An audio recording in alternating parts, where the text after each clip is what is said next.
Hey, pilots! Welcome to another exciting episode of War Robots Domination, a series of helpful gameplay tutorials designed to help highlight the tactics and strategies that I use to help tip the scales of my favorite game, War Robots. Each episode will feature a handful of battles along with helpful commentary that'll provide insight as to what I'm doing and why I'm doing it. I'm your host, Gotchure Beacons, and I've been playing this awesome game for a few years now, and I've learned a few tricks along the way that I'd love to share with y'all. You'll notice that although my hangar is fairly basic and at lower levels, I've been able to climb it up to Expert League. So I believe that you'll find my tactics will help you do more with less, which could be very helpful with today's economy in the game. I should also mention that this is my second account, so don't let my career profile stats fool you. This is actually my baby account, but it sends a great message to pilots who feel they need to chase the current meta in order to be competitive in battle, because you don't. Wise gameplay can usually overcome any fancy gimmick. A death button is a great example. It can still melt just about any build, and its heritage stems all the way back to near the beginning of the game. It's all about knowing when to use it and how to use it. So, without further ado, I invite you to sit back, relax, and enjoy today's episodes while I walk you through my gameplay tactics and share with you my mindset in battle. I hope you find it entertaining, helpful, and fun to watch. I think you will.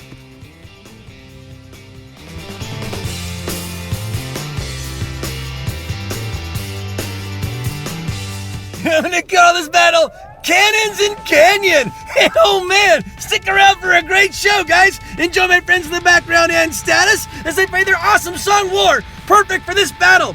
Okay, so this is Canyon. I bring in the open deck here. I open up with the Major Pain. He's my beautiful Zeus Fury. You all know what this guy can do in the canyon. He's about as good as they come in the canyon. You know, and a lot of times I think you all think, oh, GB, you're just a one-trick pony. Well, sometimes the Reds got me figured out. And sometimes the Major Pain doesn't have a stellar performance, especially when he's facing a bunch of cannons. Well, here we are a minute in, and Major Pain is already toast. So this is my next guy here. This is Frack. He's my Russian Death Button Raven. I take him in second because he's still got a 500-meter range, and that's going to help me do some damage from a distance. And this is Canyon. It's a big, long map, so you got to make sure you're ready for that. Now, I've got a phase shift on him because phase shift is really going to help me. Remember, guys, I'm in level 6 bots. They can't take a lot of punishment. Some of this tactics I teach you is about how to stay out of trouble.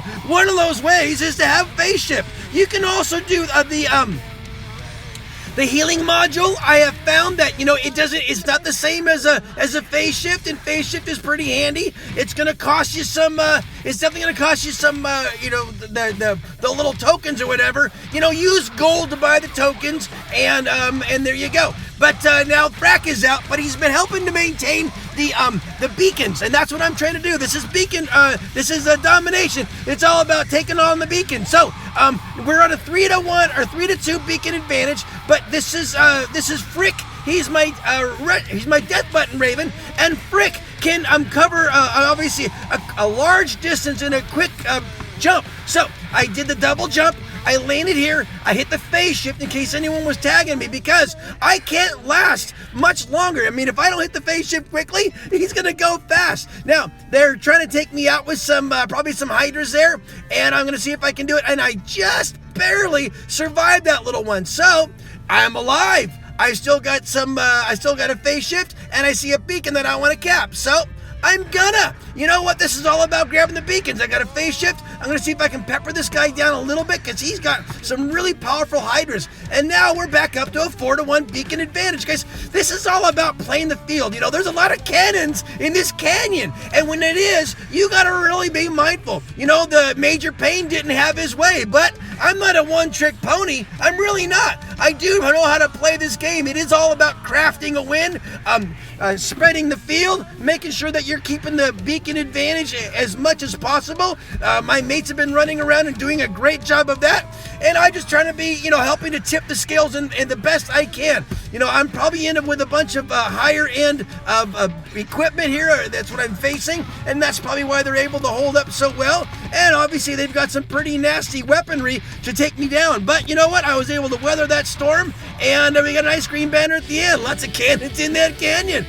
Looks like I had a clan or a squad on my side, but they didn't do as good, and it looks like it's really just a bunch of masters and experts, probably with a little bit higher firepower than I have, but maintaining the beacons was really obviously the key to that battle, and that's what you always want to do in domination, guys. And there you go. Great pilots on both sides. It was great, a lot of fun, and if you see your name, thanks for the game. Peace out, guys. I'm going to call this battle, It's All Good, and boy is it ever. Enjoy my friends in the background and status as they play their awesome song, November. All right, guys, so this is Dreadnought, as you know. I got my closed map deck in here. These are all, not a lot of range bots in this one. Mainly everything is kind of more like knife fighter type guys, because this is kind of a closed deck. You know, I mean, there is a lot of cover. You really can't see a lot of beacons from one vantage point, so there's really no reason for a range bot.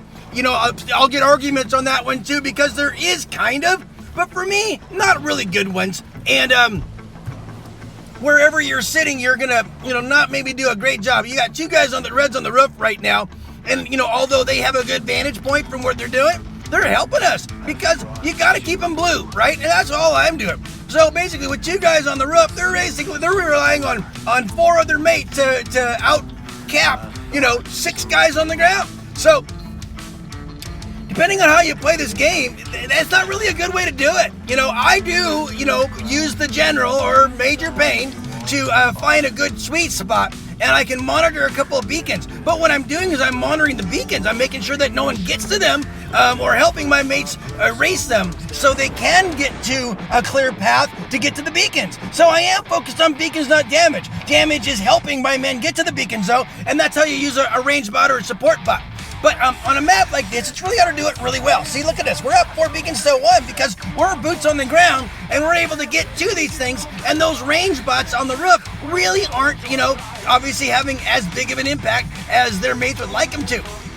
Plus, remember something here as we're going through this game here. It's all good. I'm in level 6 bots. I can tell right now by the caliber of people I'm playing against right now that I'm probably facing a bunch of champions and masters. And although I am in Master League right now, I waver back and forth between Master and Expert.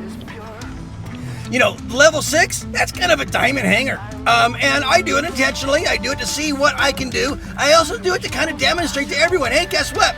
Even with low-level equipment, you can play in this high-level stakes thing. If I was against a bunch of champs, all champs on both sides, I'm usually, low man on the totem pole, and I'm only doing what I can. But if you've watched my gameplay so far, I am kind of trying to figure out where I can fit in. Snuck in behind this guy. I'm going to cap this one blue, and that's going to help our team. And that's all I can do is just help keep tipping the scales back and forth, doing what I can do, chipping away at this guy. He's a tread falcon. There's no way I can hurt this guy. I got level 6 stuff with level 9 weapons, but I can do something. I can at least make sure, see, there's an unguarded beacon. What am I going to do? I'm going to cap it. Yes, I know I left one, but there was too many reds that was too hot right there, and we had a mate right there too, who's probably also champion and can do a lot better job than me on doing something. And rather than let my little Loki get chipped away, I'm just going to run. Now there's an open spot. He stepped out of the circle. I can see he was stepped out of the circle. Oh, but he's coming back. So I'm leaving the area. Guys, it's about going where you're needed, figuring out ways to land a hand. There's some guys coming over at me, but not right away. I can sneak out of the way. I don't want to die right away. Loki is too powerful.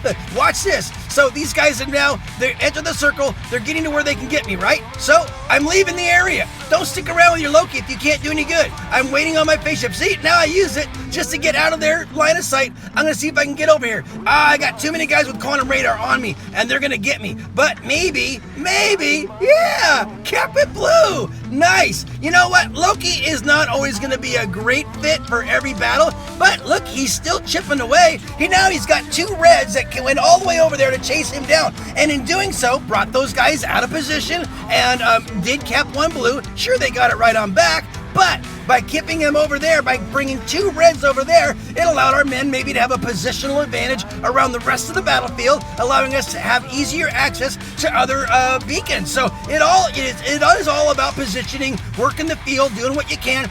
This is an Ares. Hey, I got an Ares in this thing. Still level 6 on the bot, level 9 on the weapons. The weapons aren't really what I want right now. They're kind of a mishmash of things. I got a Scourge, I got a Shredder on, maybe a Pulsar on there, excuse me, and then a couple of Marquees. They did okay though, but I don't really use them as a thing. But you know, look, hey, we won. It's all good. You know, I got low man on the totem pole because I'm in with a bunch of whales, champions, every single one of them. But hey, I got 7 beacons. I'm sure I helped toward that win. I might not have been the quintessential player on their team. I got low honor, but we won the game, and it was because, you know, we all worked together and I did okay. So it's all good. There you go, guys. If you see your name, thanks for the game. Peace out.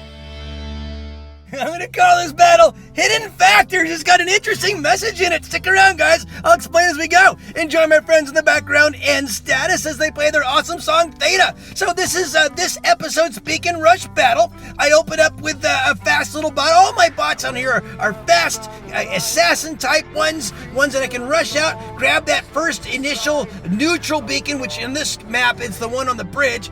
And then as I die, anytime you die, you're able to spawn closer to their home spawn area, and that's the idea, is continually move forward, advance on their home spawn area, capping beacons as you can, and try to build a containment zone around their home area where they can't leave. And if you do it right, it works out pretty good. Well, there goes Whizbang. I'm gonna hop into Frick. He's my death button Raven, and we're gonna try to go over there and see if we can get that upper beacon there, if we can do it without getting caught.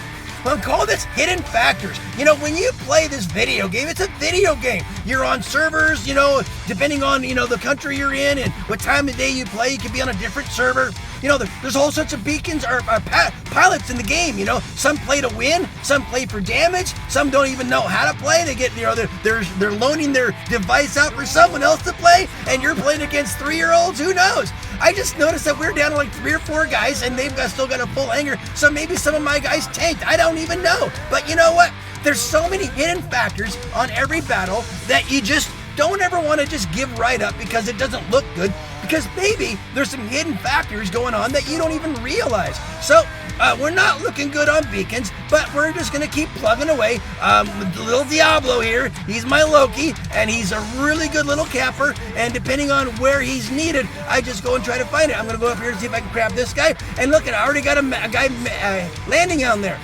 So I'm going to see if I can go across over there to that side over there to our home area, and it looks like one of our guys is already getting it, so they don't need me over there. So now I'm going to go back to where do they need me? Well, maybe up above, over there to my left. So I'm going to climb up there and see if I can get up there. There's somebody up there, but they're not moving. Oh, look, they're frozen. They've lost connection. So I'm going to go ahead and try to knock this guy down. Hopefully I do it before anyone hops in there. And unfortunately, no. An Ares copped in there, and so I'm going to go ahead and take Diablo out of the scene and go off to another area where they might need me. Maybe over to the right, maybe the left. I'm going to go to the left. That looks like an unguarded beacon there. That guy's moving away from it. So I'm going to go there and see if I can take it before he caps it back. We're now, he caught me. So I'm going to go ahead and see if I can go somewhere else where I'm needed. But look at that. We got 5 beacons, or 4 beacons. And this is actually, the last red is standing right behind me. Well, there's 2 reds. So you see the hidden factors happen so that it looks like a lot of the reds actually ended up losing connection. Now, this ends up making it a very easy win. Although we looked like we were getting ready to have a tough loss, it would end up being an easy win. And look at that, I lost connection too. So there's so many hidden factors in every battle because of the technology behind it and all. Don't ever give up on the game. Don't ever give up on the win. Make sure that you're always giving it all, because there's hidden factors that you can't even anticipate that might give you, it might be a hollow victory, but it might give you the victory. So there you go. Sorry I couldn't post any names, but if you did see your name, thanks for the game. And I hope you learned this one, guys. Peace out.